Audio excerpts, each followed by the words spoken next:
ส่วนเลขปห้าต่อเนาะอยู่หน้า139หกขยายและหกย่อต่อต่อจากข้างหลังนี้นะเขาเรียนบทจบเนาะบทนี้มันสำคัญเลยวันนี้ข้อ1วันนี้มาเบิ่งข้อ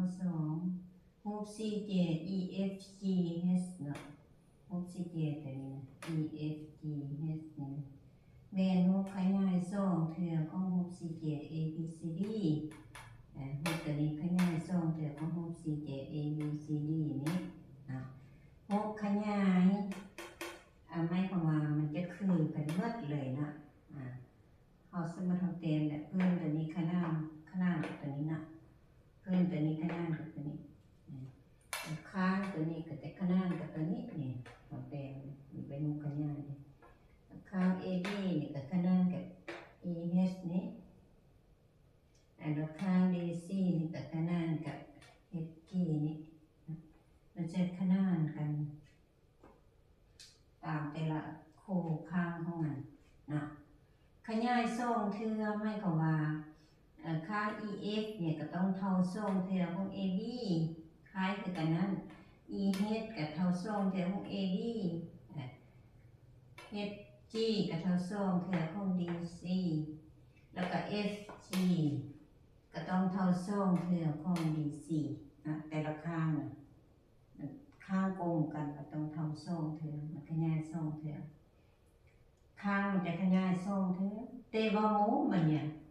มุมนี้มันจะบ่ขยายมุมจะเท่าเก่าเนาะ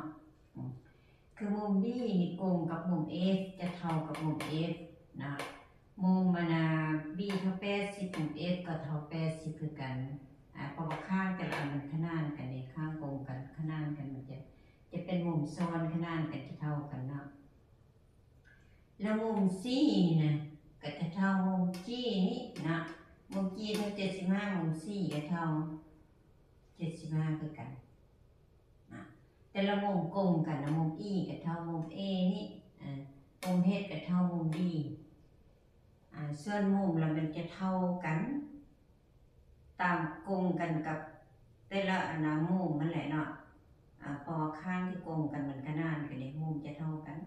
แต่ว่าคันว่าพวกขยายกับไม่คำว่าขยาย2เทื่อข้างที่กลมกันแต่ละอันก็เท่า2เทื่อของมันนะ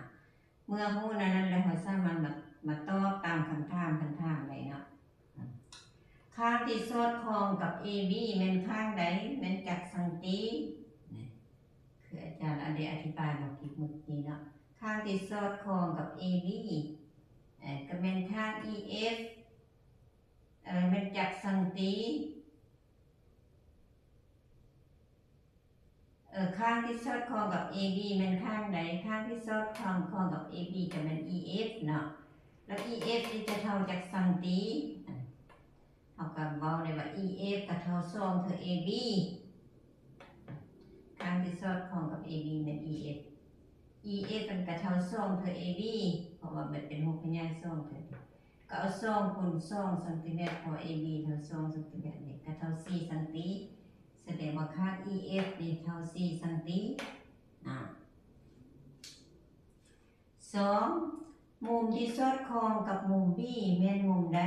แม่นจักองศามุมที่สอดคล้องกับมุม B ก็คือได้อธิบายเมื่อกี้เลยนะก็แม่นมุม F แม่นมุม F นี้มุม F มีจักองศามันเท่ากันนี่เท่ากันมุม B เท่า80มุม F ก็เท่า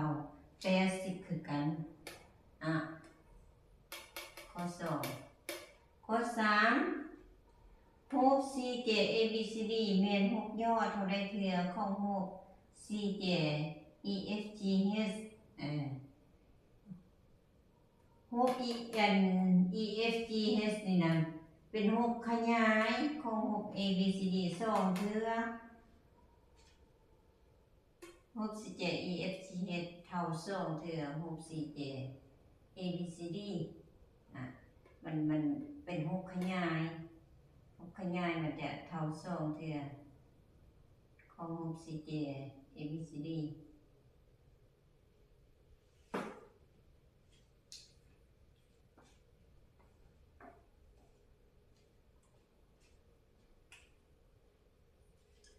ดังนั้นวันนี้ซ่องนี่เป็นคูณค่ามาพี่ก็เป็น5นะก็เป็น1 2ไม่ก็ว่า6 4 7 A B C D เขาบอกก็คืนเนาะเท่า1 2 6 4 7 E F G H ไม่ก็ว่า6 4 7 A B C D แม่นรูปย่อครึ่งหนึงของ6 4 7 E F G H แม่นรูปย่อครึ่งหนึงของ6 4 7 E F G H นะข้อ4ข้างที่สอดคล้องกับข้าง FG เป็นข้างใดเป็นจักสังกีข้างที่สอดคล้องกับ FC กับเมน BC BC มันจะเท่าจักสังกีข้างที่สอดคล้องกับ FG เมน BC BC ก็ต้องเท่าครึ่งหนึ่งของ FG ก็คือโฮมันค่ะมันเป็นฮบย่อของฮบEFG เฮ็ดครึ่งหนึ่งเลยฉะนั้นแต่ละส่วนของมัน ABCD ก็จะเท่าครึ่งหนึ่งของแต่ละข้างของฮบEFG เฮ็ดนะแต่ละข้างของมันจะเท่าครึ่ง BC ก็เท่า1 2 FG มาแทนใช้6สังตีแทนใช้มันเท่าครึ่งหนึ่ง6,200ก็ออก3สังตีสมมุติแบบนี้มันก็เป็นเลขคูณเนาะคูณก็6คูณ1 5 2ออก3สังตีตัวสุดท้ายบัดนี้เพิ่นถามมุมที่สอดคล้องมุมจี้แม่นมุมใดแม่นจักองศามุมที่สอดคล้องกับมุมจี้ก็แม่นมุม C นะแม่น75องศามันจะเท่ามุม C เท่ามุม G เท่า75องศาบ่รวมแล้วรูปที่ว่าขยายหรือว่ารูปย่อเป็นรูปคล้ายคือกันนะอันนี้เป็นรูป CJ ทั่วไปเนาะรูป CJ ทั่วไปแล้วก็ว่ามันบ่มีข้างใดจะขนานกันที่เป็นรูปข้างโม่กับบ่แม่นนะเป็นรูป CJ ธรรมดารูปขยายหรือรูปย่อมันเป็นรูปรูปคล้ายคือกันเนาะเป็นรูปคล้ายคือกันไม่ก็มุมเขาจือไว้ว่ามุมที่โกงกับแต่ละข้างที่ว่าขนานกันรูปคล้ายคือกันไม่ก็ว่ามันข้างแต่ละอันมันจะขนานกันเนาะข้างที่โกงกันมันจะขนานกันตามแต่ละคู่เนาะขยาย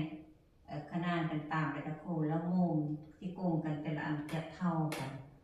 แล้วข้างมันบ่ได้เท่ากันเนาะข้างมันขึ้นกับหูมันขยายเท่าใดมันย่อเท่าใดก็แม่นเฮาก็เอามาคูณกับตัวขยายตัวย่อนะ